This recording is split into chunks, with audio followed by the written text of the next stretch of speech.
Morning எந்திரிச்சோடய warm up பண்ணிவிட்டு walking போயிட்டேன். என்னோட டேவும் இன்றைக்கி சென்னை கிளைமேட் மாதிரி கூலாக காமாக போச்சு. மார்னிங் டைம் இல்லாதனால மதியானம் வந்து இன்றைக்கி சாம்பார் பண்ணேன். பட் காலையில் போகும்போதே ரைஸ் குக்கரில் சோறு போட்டு போயிட்டேன். சாப்பிட்டு ஒரு குட்டி தூக்கம். அது எப்படி நம்ம வாழ்க்கையில நான் ஸ்மூத்தாக போகலாம். என்னோட ஐஃபோனில் ஏதோ ப்ராப்ளம் மாதிரி தெரியுது. அதான் ஷோரூம் வந்திருக்கோம். வாங்க என்ன சொல்கிறாங்கன்னு பார்க்கலாம்.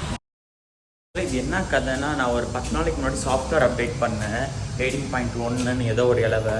அந்த இலவை நான் அப்டேட் பண்ணதுலேருந்து என்ன ஆகுதுன்னா, ஒரு மாதிரி பிளிங்க் ஆகுது. போனதுக்கப்புறம் நீங்கள் ஃபோனை பேக்கப் எடுத்துகிட்டு வந்து சப்மிட் பண்ணுங்கன்னு சொல்லிட்டாங்க. ஃபோனில் சாஃப்ட்வேர் அப்டேட் பண்ணனால தான் ப்ராப்ளம் இருந்துச்சுன்னா அவங்க ஃப்ரீயாகவே உங்களுக்கு பண்ணி தந்துடும்னு சொன்னாங்க. ரொம்ப நாளாக நான் வெளியே டீ குடிக்காமல் இருந்தேன். இன்றைக்கி போய் குடிக்கலான்னு ஒரு ஐடியா வந்துச்சு. கிளைமேட் அதுக்கேற்ற மாதிரி இருந்துச்சு. தயவு செஞ்சு சுகர் போட்ட எந்த ட்ரிங்க்ஸை அவாய்ட் பண்ணிடுங்க. 6:30 வீட்டுக்கு வந்துட்டு அப்படியே பெட்டில் படுத்துட்டு இந்த மாதிரி ரெஃப்ரெஷிங்கான வீடியோஸை பார்த்துட்டு இருந்தேன். ஆக்சுவலி இதெல்லாம் எனக்கு ரெஃப்ரெஷிங், உங்களுக்கு எப்படின்னு தெரியல. வழக்கம் போல் குவாலிட்டி டைம் என் ஹேசல் கூட ஸ்பெண்ட் பண்ணேன். நைட்டு ப்ரேயருக்கு ஒழுக்கமாக போயிட்டு வீட்டுக்கு வராமல் மாட்டிக்கிட்டேன். என்னோட க்ரோசான் கிரேவிங்ஸ் வந்து பல நாளுக்கு அப்புறம்